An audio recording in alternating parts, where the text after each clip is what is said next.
Hey, so this is the first of a series of probably three, maybe more videos related to open source intelligence. This is something that's been on my radar for a while, but I kind of decided I should probably start talking about based on the new Foreign Affairs issue that came out just a couple days ago with an article by Amy Sagard in which she talks about the role of open source intelligence in the war, Russia's invasion of Ukraine and Ukraine's response, and really makes the case, I think, effectively that 2022 was really the year of open source intelligence, where it really proved its mettle and its merit and its value on the battlefield. And so I thought I'd maybe dig into sort of some of the major debates and discussions around open source intelligence and maybe give a little primer on what this is. And so this is something I've been kind of tracking for a little while. The RAND Corporation put out 2 reports over the last maybe 7-8 years looking at open source intelligence and trying to think about how some of the new potential tools related to the internet and the kind of information that's out there could be used more effectively by the United States and by the intelligence community. And in fact, I think the 2006 Defense Appropriations Bill provides an actual foundational legal definition for what we mean when we talk about open source or OSINT intelligence. And so open source intelligence is intelligence that is produced from publicly available information, which is really critical, right? So this is not anything that's classified. This is all publicly available. It's the open source component to it. But that's just open source information. To get to open source intelligence, that information is collected, exploited, and disseminated in a timely manner to an appropriate audience for the purpose of addressing a specific intelligence requirement. So it is just information that's out there in sort of the public domain that you can get access to, and then it gets run through the intelligence cycle and it becomes open source intelligence, OSINT. When we're thinking about the kinds of materials that might be pulled into this, we could be looking at news media, articles published by local papers in other countries, or the AP Newswire. We could be looking at gray literature. This is oftentimes academic research or academic writing, or maybe even journalistic writing that's not published formally, that sort of exists out there. So working papers or things like that could be resources that you could draw upon that could have really useful information. And oftentimes, if it's coming from an academic community, it has some really rich, detailed analysis and data that maybe requires a little bit of a different approach and different mindset to kind of dig through and extract information from. I'll just sort of toss out a little anecdote. When I was at a conference hosted by the Office of the Director of National Intelligence, they had an individual talking about collaborations between the intelligence community and the academic world. And this individual was telling a story about how when he first went to an academic conference, he kind of freaked out because people were talking about all this classified information out in public, and his sort of more senior colleague had to sort of pull him aside and explain that just because something is classified doesn't mean it's secret, right? That there's lots of information that academics are cultivating through their own networks and sources and analysis that is the same kind of information that would be coming in through collectors through an intelligence community and would be considered classified. It's not the information itself, the fact that piece of knowledge that's necessarily the secret. It's that it was collected. That's the secret. So just tossing that out there is maybe a useful interface point between thinking about the kind of information that people are collecting in their everyday lives, whether it's being systematic or whether it's through maybe social media, right? Where you write a blog post, that's what they mean by long form social media. Or it's something more like Twitter or a Facebook post or a Telegram message where you're pushing out something that's maybe much shorter, that could be pulled in and analyzed and used as intelligence and could provide information that squares up fairly well against things that were collected through more traditional intelligence channels. The RAND report has this interesting table, and I say interesting both as sort of a compliment of I think there's an interesting set of information here, and also interesting as in they're making some really interesting decisions about how to do visualization that drive me just bonkers. Particularly the color scheme suggests sort of this continuum when really they're working across categories that are discrete categories. It's bad data visualization, but there's an interesting story to tell here, and so I'm going to spend some time kind of walking through this, right? So it's looking at those 4 different sort of types of open source information that we talked about: the media, gray literature, long form, or short form social media posts, and then thinks about it in terms of something that looks kind of like the intelligence cycle, where information is going through collection, processing, a sort of analysis or exploitation process, and then production and dissemination, and tries to think about that in terms of how easy or difficult these various different tasks are. And by and large, it's pretty easy to work with traditional news media. Intelligence agencies have been doing this for nearly 100 years, in the United States at least, and going back even further, there were companies that would do newspaper clippings going back at least into the 19th century, if not before. And so we have a pretty good sense of how to work with that kind of information, some of the biases involved in it, how to collect it and aggregate it. Gray literature, similarly, is maybe a little bit more difficult to acquire, but is sort of generally considered fairly trustworthy. It's oftentimes written in English or a major international language. We sort of usually know who's behind it, so the authentication piece is pretty easy. We can usually evaluate the credibility fairly easily. And then it's, again, a discrete thing that you can sort of classify and disseminate as you need. Social media, blog posts, basically anything you scrape off the internet is going to be a little bit harder. Particularly, I would say social media, and I want to spend a little bit of time talking about that because I think that's the one that people probably pay the most attention to. Individual tweets or individual Telegram messages, oftentimes on their own, aren't all that useful. Oftentimes it's when this information is collected in sort of an aggregate or cross-referenced against each other. And so that process of acquisition isn't just I'm reading this particular Telegram feed and post, it's that I'm scraping large volumes of information off of these websites. And so that oftentimes requires some specialized tools. It requires tremendous storage space to be able to store, host, analyze, and work through that information. There may be translation issues that you don't encounter when you're working with news media, which is maybe publishing in English. With social media, you're working with local languages rather than maybe an international language. And then aggregation, right? So the RAND report sort of suggests that this isn't really all that hard. I would suggest that figuring out how to work with tens of thousands or hundreds of thousands or millions of packets of information and ideas and put that together in a coherent and informative way is actually a really challenging task. And there's a lot of ways that it can go wrong, and it's a very technical kind of thing.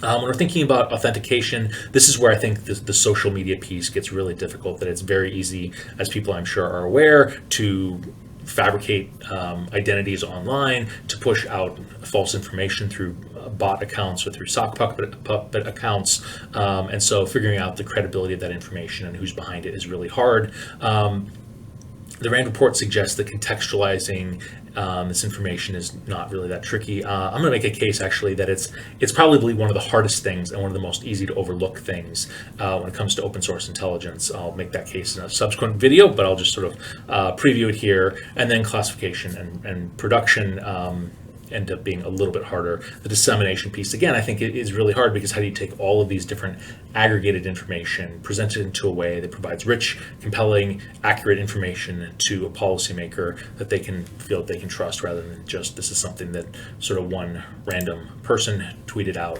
So there are some very specific things that come up with open source intelligence that we would want to pay attention to. And so I want to kind of start a larger conversation about open source intelligence, and I'll just begin with the basic question about why we would even want to sort of pursue this as a way of thinking about intelligence, as a career track, as something that could add value to an organization. What is the value, or why would we want to pursue OSINT?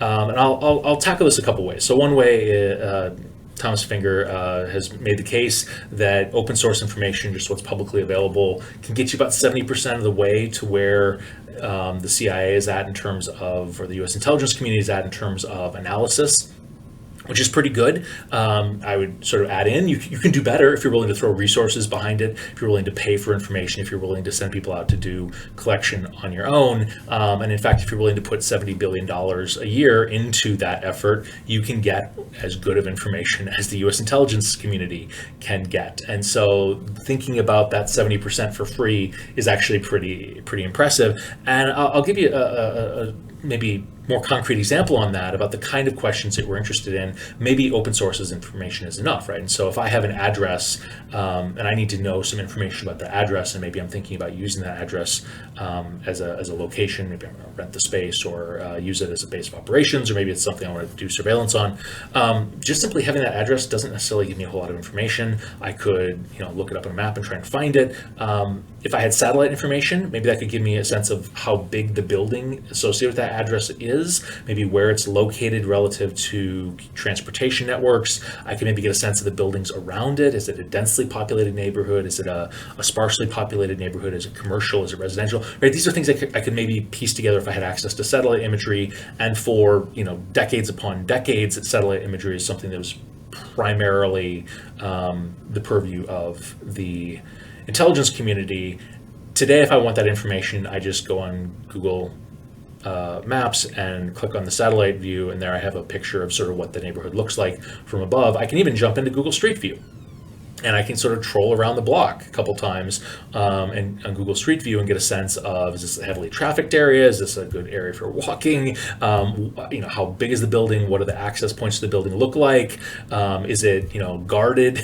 Is there, a security perimeter? Like, I can get a lot of information just by Google Street View, the kind of information that I could also get by, sending somebody there and having them, hang out with a camera for a couple hours and walk around. And maybe I still want that. Maybe I want the information that's like, up to the minute accurate, but I can get a lot of information in terms of just scouting the initial situation based on tools that don't cost me anything and require just a handful of minutes of my time to get that information. And so there's actually a lot we can do with just readily available tools if we're willing to apply them in creative and thoughtful ways and feed them into sort of a larger analysis process. So that's maybe one reason why we would be interested in this, because for free we can get pretty good information or a pretty good start on the kinds of questions we're interested in answering. I'll maybe add in another example. So one of my good friends from undergrad and roommate when we were living in Germany, his first job sort of professionally was as a reader of German newspapers. And his job was to monitor the German news media for anything related to NATO. And whenever he saw something, to write up a short, analysis and report, and then feed that into a larger newsletter that was going to the Department of Defense. He was working as a contractor for the defense community. And I asked him at one point, so isn't that the kind of thing that the CIA should be doing, or the government should be doing in-house?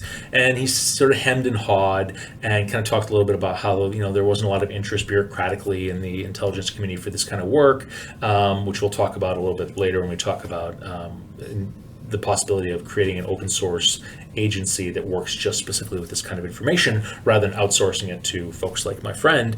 But then he hit on something that actually seemed to really click for me, which was when the Secretary of Defense is briefed on what's happening, a lot of times that briefing information that is coming through is classified. And while the Secretary of Defense might want to spread that information out and share it with folks, that raises all sorts of complications about access and classification and whether that's actually a good idea to disseminate that information more broadly. Whereas when my friend's newsletter comes across the desk of the Secretary of Defense, he or she can look at that and say, oh, here's something that I've been following in my briefings for the last couple of weeks that I've been wanting people to pay more attention to. I'll just hit reply all or forward all, and suddenly that piece of information is disseminated out quickly and seamlessly and without concern about classification issues to a much wider audience than you would probably want to disseminate a classified briefing to. And the fact that there's sort of that hard firewall, that my friend is working solely with open source information, he doesn't have classification, a security clearance, means that whatever he's routing into that process, you can safely sort of route back out and route around. And that's maybe a desirable thing when we're working with information that we don't want to sort of accidentally break a classification protocol. Okay, so maybe you're at this point, you're thinking, wow, OSINT is pretty cool. You can do some interesting things. I can see the value to it. There's some real deep barriers that are highlighted in those RAND reports in terms of getting OSINT to be more widely adopted within the intelligence community and maybe used more effectively by the intelligence community. And one of the things that the RAND report notes is that there's sort of this deep bias within the intelligence community regarding the value of open source intelligence and open source information. That there's sort of an assumption, and it's not a bad assumption actually, it's pretty reasonable, that the value of information is directly correlated to how difficult, dangerous, and expensive it is to get the information. Right? That the idea is that if we had to place a source, or we had to put up, a multi-billion-dollar satellite, or somebody risked their life to get this piece of information, it has a lot of value, and therefore we should privilege that. We should hold that up and value that. Whereas anything I can get with Google Street View, is of lesser value. There may be different tasks that this kind of information is appropriate for. There's possible ways to see synergies there, but it's worth recognizing that there is this deep sort of ingrained bias within the intelligence community about how this is how this fits into the overall portfolio and is valued in the overall portfolio of intelligence information. The second thing that the RAND report sort of highlights is that there's not really a well-developed methodology for working with open source information, and so this is something I'm going to have a dedicated video on to talk about, and I'll put forward sort of my ideas about what an open source methodology should look like. I took a course over this last summer on open source information and analysis, and I was it was good, but it wasn't getting at what I think this RAND report is saying is missing in the intelligence community. And so I'm gonna take a crack at what I think would be a helpful starting point for that. And then finally, there are legal and bureaucratic questions, oversight questions around open source intelligence, and a lot of that is underdeveloped. And so there's this ongoing conversation about whether there should be a special agency dedicated to open source intelligence. In fact, that Foreign Affairs article that I highlighted earlier, that's one of their main conclusions, is that this would be something that should be more formalized as part of the intelligence community to take better and more full advantage of, that there might be a need for creating a specialized agency to work with this kind of information. Okay, so there is a lot going on with open source information and open source intelligence, and I'm hoping to kind of start this conversation going. And like I said, there's a couple more pieces to come, but I think that this lays a useful foundation for the conversation to come.